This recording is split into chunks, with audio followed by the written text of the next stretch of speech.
지난주 말씀을 통해 우리가 예수님 안에 거하여야 되는 것은 예수님이 우리에게 명하신 것이며 또 신앙원으로서 당연한 것이며, 특히 예수님이 당신 안에 거하라고 주신 이 말씀은 거해도 되고 거하지 않아도 되는 선택적인 사항이 아니라 반드시 예수님 안에 거해야 되는 필연성을 말씀을 드렸습니다. 예수님 안에 거한다는 것은요, 예수님과 영적으로 연결된 삶을 사는 것이지요. 나무의 뿌리, 그 본 나무, 그 가지가 서로가 유기적으로 잘 연결되어 있을 때에, 성경대로 표현하면 붙어 있을 때에 풍성한 열매를 맺을 수 있는 것처럼, 우리가 예수 그리스도께서 주신 삶의 사명을 온전히 감당하며 인생의 풍부한 열매를 맺을 수 있는 것은 오직 예수님 안에 거하여야지만 가능하다는 것을 우리는 마음속에 새길 수 있어야 되겠습니다. 이와 달리 만약 예수님 안에 거하지 않으면 어떻게 되는가? 성경은 분명히 말씀합니다. 열매를 맺을 수 없다고요. 농부가요, 온갖 고생을 다 했는데 아무런 열매를 줬을 때에 얻지 못한다고 한다면 밭에 나가서 수고할 필요가 없을 것입니다.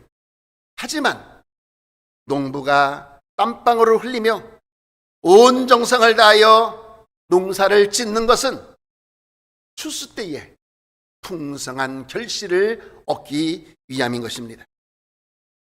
예수님 안에 거하지 않는 자에 대한 경고의 말씀이 오늘 본문 속에 있습니다. 본문 6절 말씀을 봅니다. 사람이 내 안에 거하지 아니하면 가지처럼 밖에 버리어 말라지나니 사람들이 이것을 모아다가 불에 던져 사르느니라. 나무에서 떨어져 나온 가지, 잘리워진 가지, 그 가지는 뿌리와 나무에 전적으로 의존되어 있다가 잘려졌기 때문에 말라 죽을 수밖에 없습니다. 왜 예수님이 이 같은 비유의 말씀을 우리에게 주십니까? 인간이 우주 만물을 창조하신 전능하신 하나님 안에 거하지 아니하면 영적인 생명을 잃게 되어지고 결국 열매도 기대할 수 없기 때문입니다. 그 이유는 예수님으로부터 멀어진 사람은 즉시 죄의 본능대로 살아갈 수밖에 없기 때문이고요. 죄의 본능대로 살아가는 사람은 하나님이 기뻐하시는 선한 열매를 결코 맺을 수가 없습니다. 그렇다면 열매를 맺지 못하는 가지의 최후는 어떻게 되겠습니까? 나무에서 잘린 가지는 곧 말라버립니다. 그러면 사람들은요, 그 마른 가지를 모아서 불에 던지게 되어 있는 것입니다. 이것은 죄악의 본성대로 살아가는 사람들은 결국 하나님의 심판을 받을 수밖에 없다는 것을 알려주는 비유의 말씀입니다. 자, 그러면 예수님 안에 거하지 못하면 왜 열매를 맺지 못하는지에 대한 내용을 우리가 좀 더 자세히 살펴볼 필요성이 있습니다. 첫째, 예수님 안에 거하지 않으면요, 열매를 맺지 못한다고 했잖아요. 당연해요. 잘리워진 가지는 밖에 버리어지기 때문입니다. 오늘 본문 2절 말씀에 보게 되면은 무릇 내게 있어 과실을 맺지 아니하는 가지는 아버지께서 이를 제해 버리시고 무릇 과실을 맺는 가지는 더 과실을 맺게 하려 하여 이를 깨끗게 하신다고 말씀해 주고 있습니다. 어떻습니까? 이 말씀 자체가 농부의 마음을 그대로 반영하고 있는 말씀이지요. 농부는요, 더 풍성한 결실을 이루기 위하여 가지 중에 여리고 약한 것, 다 가지치기를 통하여 잘라내며 다듬습니다. 그렇게 함으로써 보다 건강한 나무에 붙은 가지로 하여금 잘 관리를 하여 충분한 영양과 수분을 공급하게 함으로 인하여 풍성한 소출을 기대할 수 있기 때문인 것입니다. 만약 농부가 부실한 가지를, 죽은 가지를 그대로 방치해 둔다고 한다면 풍성한 수확의 열매를 기대할 수가 없게 되는 것입니다. 마태복음 21장 19절에 보면은 길가에서 한 무화과 나무를 보시고 그리로 가사 잎사귀밖에 아무것도 없지 못하시고 나무에게 이르시되 이제부터 영원토록 네게 열매가 맺지 못하리라 하시니 무화과 나무가 곧 마른지라. 예수님은 열매를 맺지 못한 채 그저 잎사귀만 무성한 무화과 나무를 저주하셨습니다. 이것은 당시 종교적 기득권자에 있었던 바리새인들과 서기관들을 향한 경고의 말씀이었지요. 그것은 그들이 율법을 지키는 데에는 그토록 열심일 수 없었어요. 그러나 실상은 거칠에만 치중한 위선자들이었다고 하는 것입니다. 즉 종교의 열정은 넘쳤지만 그들의 본심은 하나님으로부터 멀어져 있었고 진정한 회개는 그들의 삶에 없었습니다. 그래서 예수님은 이스라엘의 위선적인 지도자들의 영적인 상태를 드러내시고 참된 믿음의 본질을 잃어버린 자들을 향하여 주신 경고의 말씀이셨습니다. 다시 말하여 거칠에 뿐인 믿음을 가진 자들, 아무런 열매가 없기에 하나님의 심판을 피할 수 없음을 경고해 주신 것입니다. 우리는 예수님 안에 거하지 못하면 열매를 맺지 못한다는 말씀과 더불어서 이 무화과 나무에 대한 경고의 말씀도 마음속에 잘 새길 수 있어야 됩니다. 열매가 없는 가지는 농부이신 하나님께서 다 잘라내십니다. 이것은 공의로우신 하나님께서 주시는 경고의 말씀이 됩니다. 둘째, 예수님 안에 거하지 아니하면 열매를 맺지 못하는 것은 가지가 말라버리기 때문입니다. 가지가 꽃나무에 잘 붙어 있으면요, 뿌리와 나무를 통하여 물과 영양분을 충분하게 계속하여 공급을 받게 되지요. 따라서 결실기가 되면 풍성한 열매를 기대할 수 있게 됩니다. 그러나 가지가 잘리워져 나가면 잘리워진 나무는 생명을 잃어가게 되는 것이지요. 여러분 앞에 꽃꽂이를 보시면 쉽게 이해할 수 있습니다. 자, 싱싱한 꽃을 줄기째 잘라서 꽃병이나 이 화수분에 꽂아 놓으면 며칠 동안은 생명이 남아있어 아름다운 꽃의 자태를 우리는 즐길 수 있습니다. 그러나 결국 잘리워진 순간부터 생명의 역사는 멈춰졌기 때문에 얼마 지나지 않아 시들어 죽을 수밖에 없습니다. 왜요? 붙어 있을 때에 공급되었던 생명의 원천들이 잘리워진 순간부터 약해지기 시작하고 결국 공급되지 않음으로 인하여 시들어 말라질 수밖에 없게 되는 것입니다. 우리들의 영적인 생명도 다를 바가 없습니다. 예수님 안에 거할 때에 우리는 주님이 주시는 은혜를 통하여 계속해서 새 생명의 역사를 이루어가듯이 번성해 갈 수가 있습니다. 그러나 예수님에게서부터 떨어지는 순간 영적인 생명은 사그러들 수밖에 없습니다. 잘리워진 꽃이 생명이 중단되면서 시간에 따라 시들어지듯이 그리스도에게서 멀어진 순간부터 생명의 역사는 중단되어 결국 그리스도인의 새 생명의 역사도 시들어 버릴 수밖에 없습니다.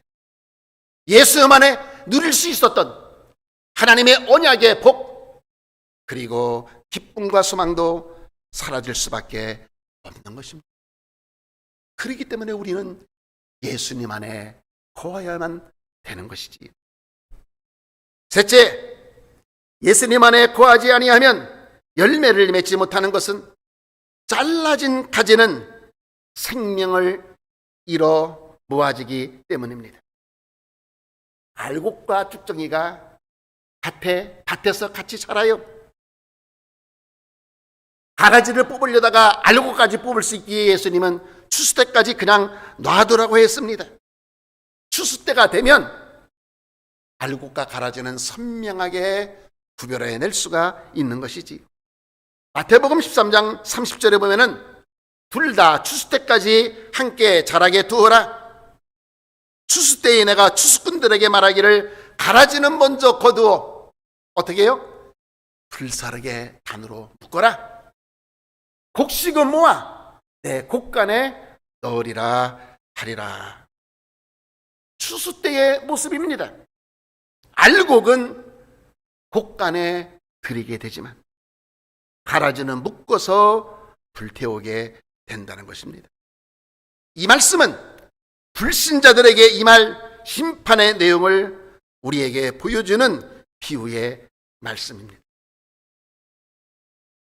예수님께서 주시는 생명을 잃어버리는 사람들은 영적 생명 자체가 끊어지게 되었기에 영원한 하나님 나라에 대한 소망도 유지할 수가 없습니다. 다시 말하여 예수님 안에 거하지 않는 것은 예수님과 연결된 이 영적인 생명을 끊는 것과 같은 것입니다.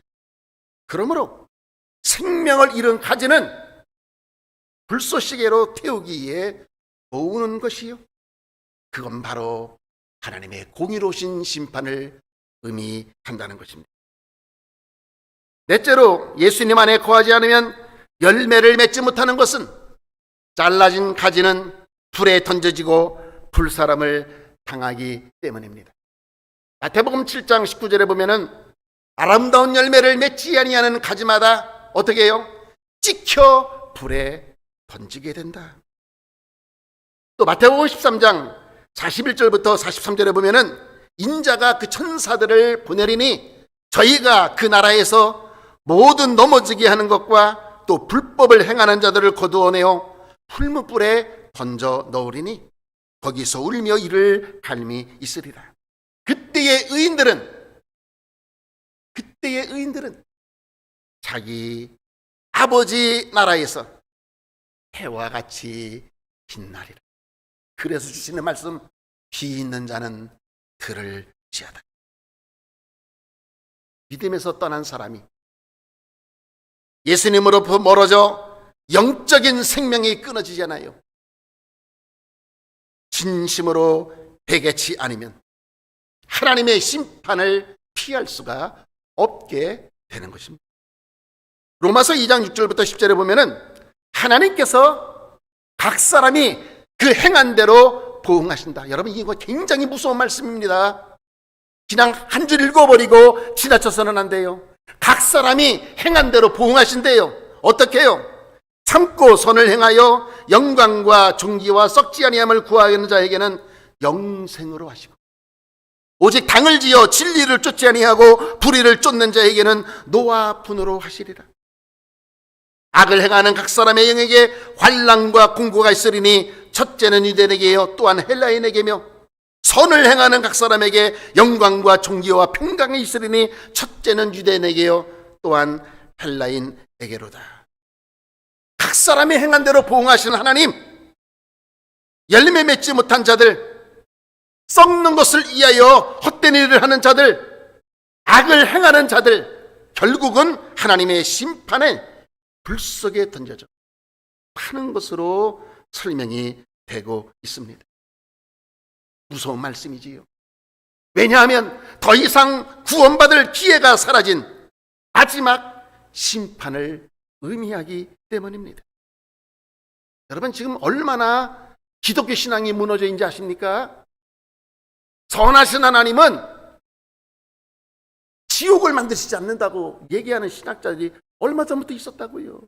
그걸 또 따르고 믿고요. 그리스도의 생명이 없는 자에게는 영원한 형벌, 영원한 불 속에서 끝없이 심판을 받는다는 고통의 현실입니다. 여러분, 지옥이 심판받아 끝나는 게 아니고요, 영원한 고통 속에서 있는 거예요. 그래서 무서운 거예요. 마태복음 25장 46절에 저희는 영벌에, 의인들은 영생에 들어가리라 하시니라. 여러분, 구원받은 은혜의 간격을 늘 감사하시기 바랍니다. 이 구원을 끝까지 지켜나가시기를 바랍니다. 그러기 위해서는 반드시 예수님 안에 거하여만 하는 것입니다.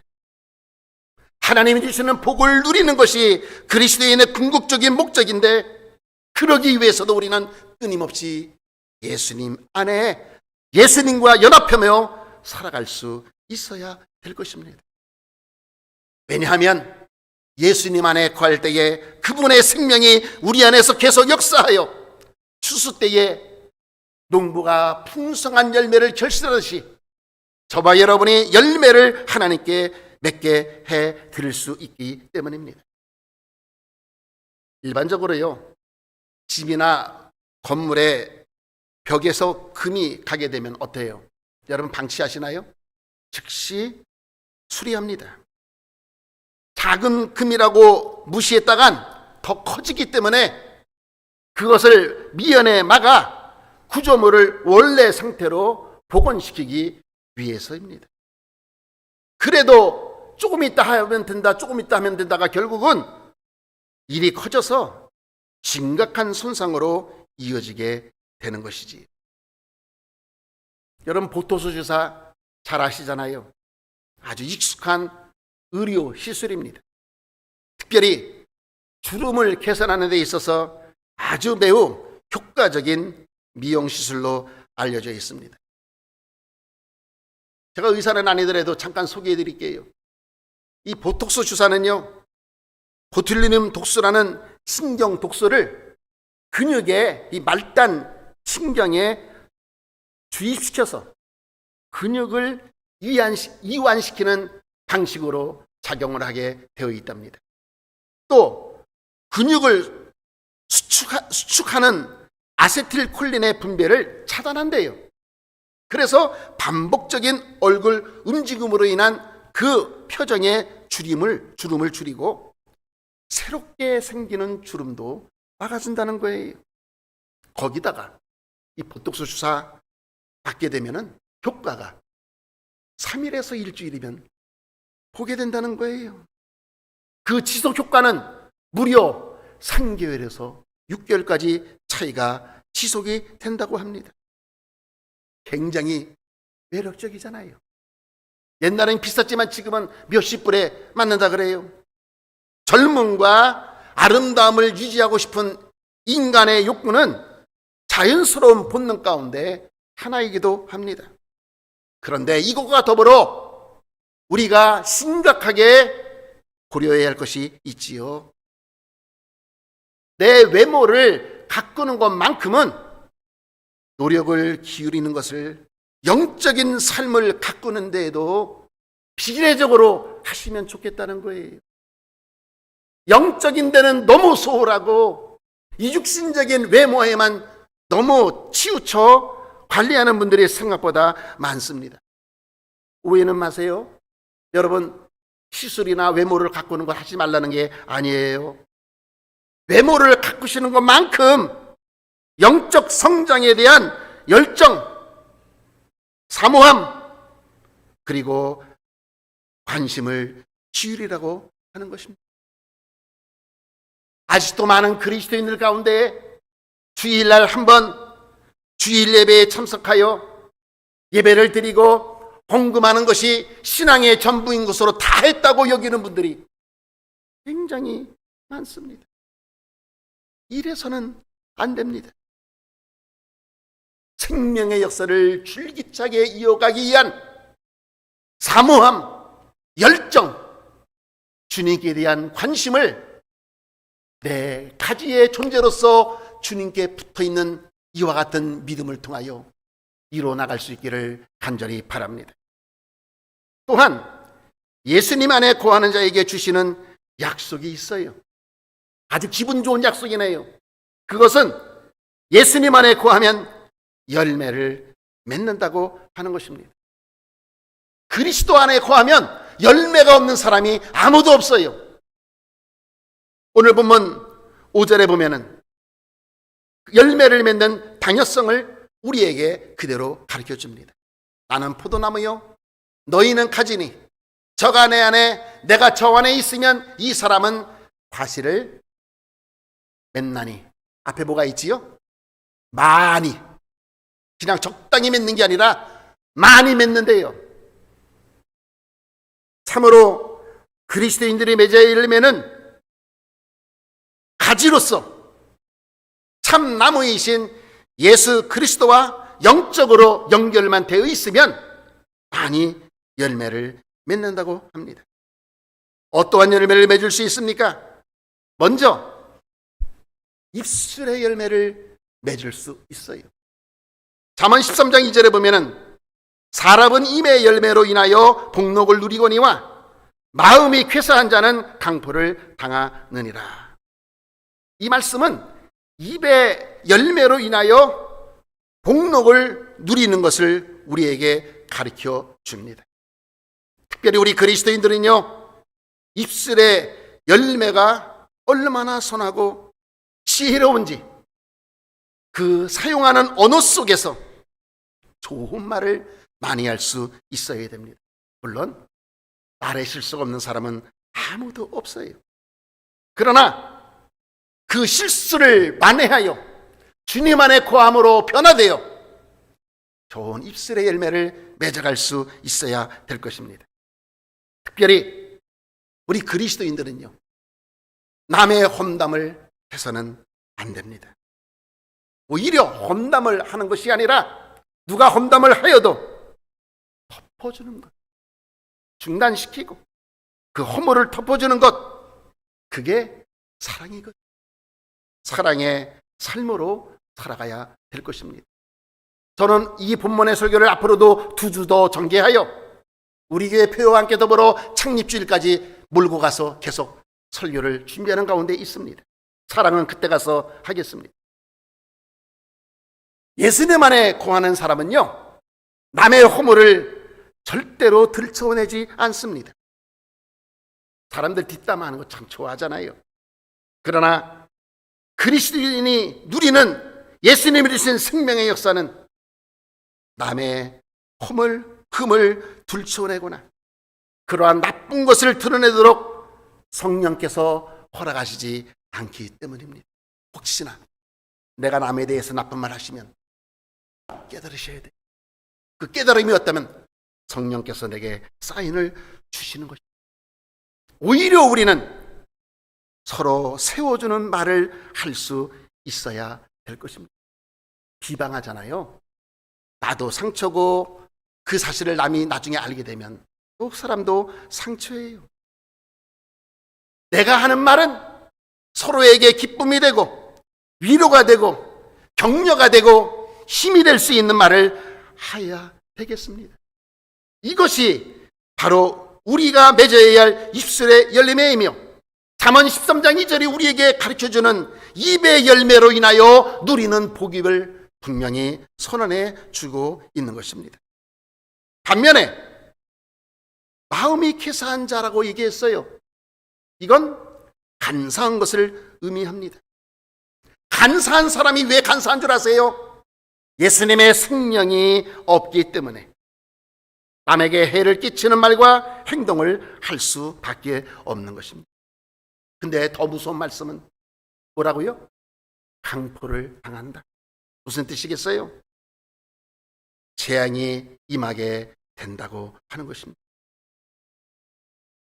예수님 안에 거하는 그리스도인으로서 우리는 좋은 말, 선한 말, 바른 말을 통하여 나의 덕스러운 입술이 듣는 이들에게 사랑을 나타내고 전하는 아름다운 입술의 열매를 맺을 수 있어야 될 것입니다. 히브리서 13장 15절에 보면은 이러므로 우리가 예수로 말미암아 항상 찬미의 제사를 하나님께 드리자. 이는 그 이름을 증거하는 입술의 열매니라. 찬양이 입술의 열매 가운데 하나이고요. 찬양하는 사람은 어떤 특성이 있는지 아세요? 불평이 없어요. 찬양하는 사람은 불평이 없어요. 끊임없이 하나님을 찬송하며 베풀어 주신 은혜에 대한 감사함이 넘치게 될 줄 믿습니다. 이것이 예수 안에 거하는 그리스도인으로서 맺어야 할 우리들의 입술의 열매입니다. 두 번째로 예수님 안에 거하면 빛의 열매를 맺을 수 있습니다. 에베소서 5장 8절과 9절에 보면은 너희가 전에는 어두움이더니 이제는 주 안에서 빛이라. 빛의 자녀들처럼 행하라. 그 다음에 9절에 뭐라고 하지요? 빛의 열매는 모든 착함과 의로움과 진실함에 있다. 이 말씀은요, 아무리 세상이 죄로 얼룩지고 어둠과 같은 곳에 있다고 할지라도 그리스도인으로 주 안에 거하며 정직하고 깨끗하고 밝게 살아가면 빛의 열매를 맺을 수 있다는 것을 우리에게 가르쳐 줍니다. 예수님 안에 거하면 착함과 의로움과 진실함의 빛의 열매는 저절로 맺을 수 있게 되는 것입니다. 어떻게 이게 저절로 맺을 수 있을까요?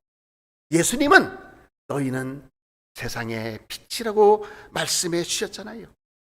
빛의 특성은 어두움을 비춰주는 것입니다. 이 사명을 저와 여러분에게 주님은 주셨고 지금도 감당하게 하시는 것입니다.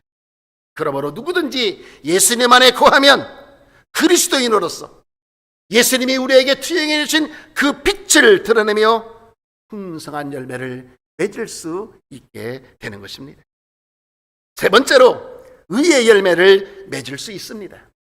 빌립보서 1장 11절에 보면은 예수 그리스도로 말미암아 의의 열매가 어떻게 해요? 가득하여 하나님의 영광과 찬송이 되게 하시기를 구한다. 야고보서 3장 18절에 화평케 하는 자들은 화평으로 심어 의의 열매를 거둔다. 이렇게 말씀해 줍니다. 예수님 안에 거하면은요, 당연히 의의 열매가 맺어지게 되는 것입니다. 왜 그럴까요? 하나님이 주신 법과 기준에 합당하게 살아가기에, 그렇게 변화되었기에 의로운 삶과 평화의 열매를 맺게 되는 것입니다. 근데요, 이 열매를 여러분 단순히 도덕적인 노력으로 이루어지는 것이라고 생각하시면 절대로 안 돼요. 예수님 안에 참 나무이신 예수님께 가진 내가 연결되어 있어야지만 성령의 역사를 통하여 우리가 주님을 닮아가는 거룩한 변화를 인하여 자연스럽게 나타나는 믿음의 증거가 되는 줄 믿습니다. 우리의 삶을 통하여 의의 열매, 하나님이 내 안에 역사하시는 모습을 마음껏 드러낼 수 있게 되기를 주의 이름으로 축원을 드립니다. 마지막으로 성령의 열매를 맺을 수 있습니다. 그리스도인이 궁극적으로 맺어야 할 열매는 바로 이 9가지의 성령의 열매입니다. 오늘은 제가 대략적으로만 말씀드리지만 앞으로도 이 성령에 대한 열매를 제가 설교를 통하여 계속하여 강조해 나갈 것입니다.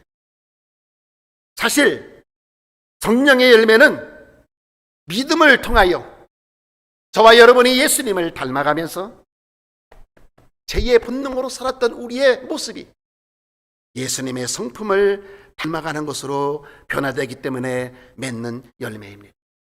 첫 번째 성령의 열매는 사랑입니다. 기독교를 가장 한 단어로서 설명하기 좋은 단어가 사랑이라 그랬잖아요. 성령의 첫 번째 열매가 사랑입니다. 사람들은 조건을 가지고 사랑하죠. 하나님의 사랑, 성령의 열매인 사랑은 무조건적인 사랑입니다. 타인을 위해서 희생할 수 있는 무한한 사랑입니다. 생명까지도 내어줄 수 있는 진정한 사랑입니다. 이게 주 안에 거하는 자들이 맺는 성령의 열매입니다. 성령의 두 번째 열매는 희락입니다. 희락 또한 세상의 어떤 조건 때문에 우리가 얻을 수 있는 것이 결코 아닙니다. 하나님이 주시는 즐거움, 하나님이 주시는 기쁨입니다. 이게 놀라운 것은 하나님이 주신 이 희락의 열매는 내 삶의 조건이 변경되어도 그 상황과 아무런 상관없이 누릴 수 있게 된다고 하는 것입니다.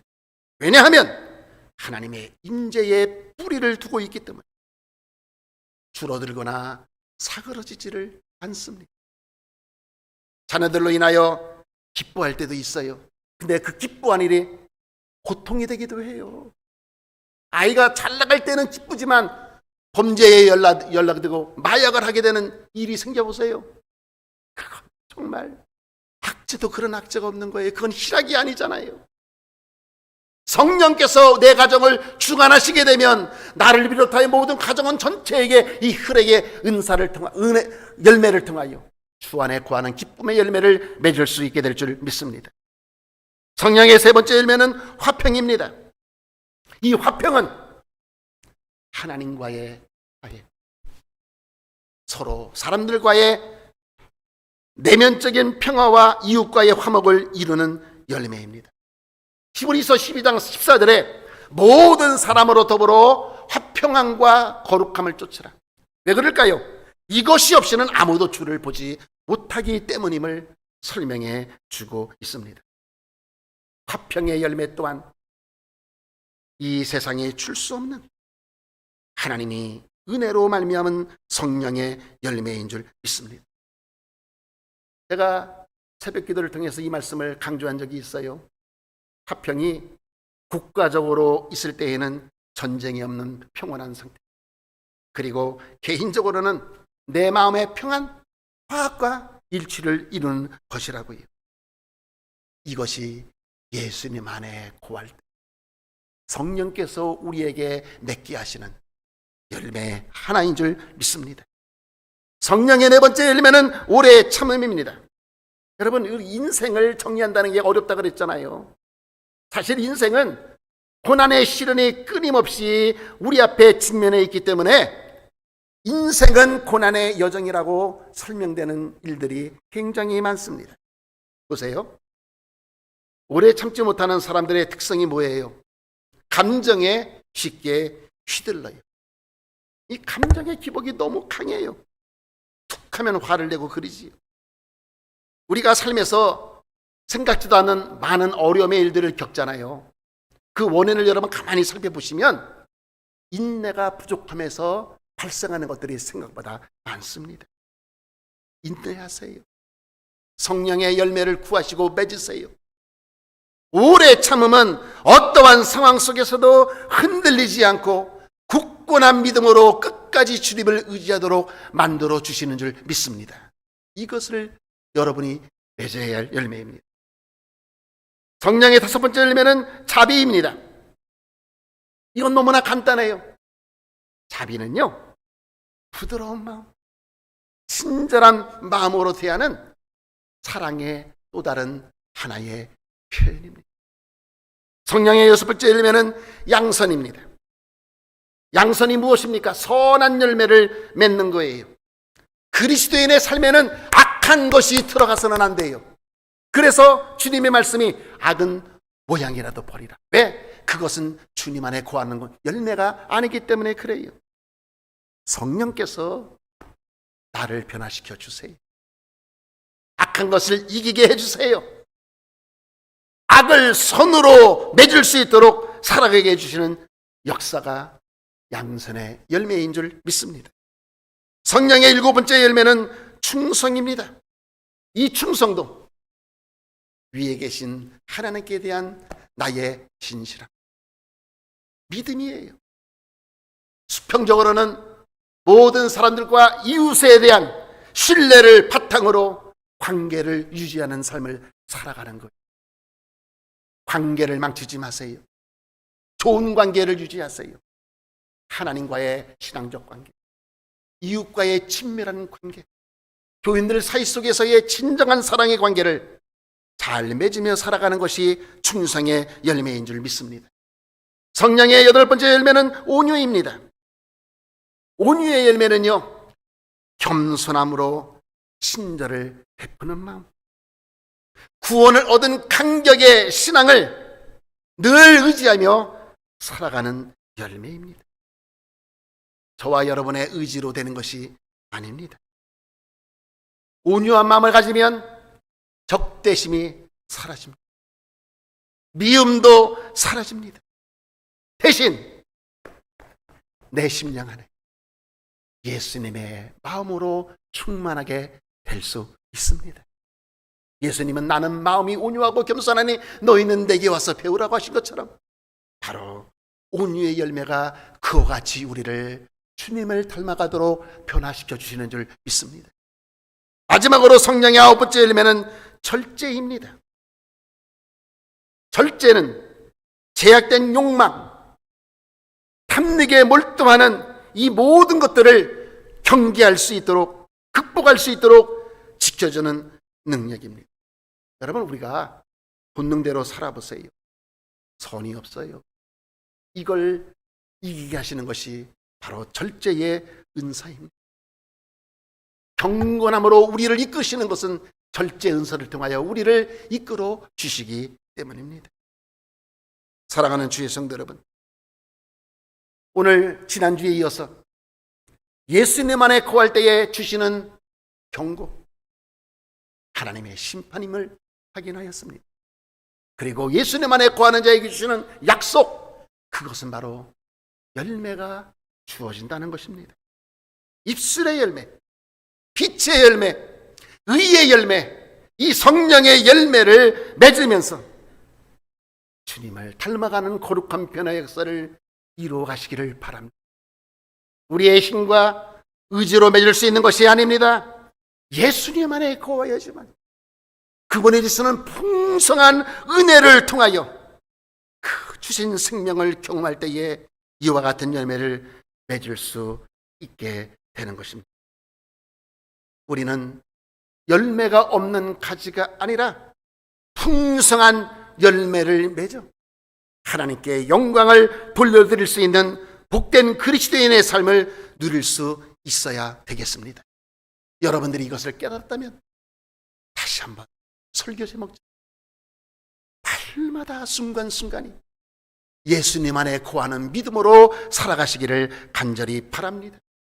여전히 자기 중심적으로 꽉 차 있는 내 생활, 여기에서 하루속히 돌이켜 주님이 주시는 풍성한 은혜로 충만한 삶을 누리시기를 바랍니다. 이와 같이 주 안에 거함으로 인하여 하나님이 주시는 은혜와 복을 열매로서 맺혀가는 복된 삶이 되시기를 주의 이름으로 축원을 드립니다. 기도하겠습니다.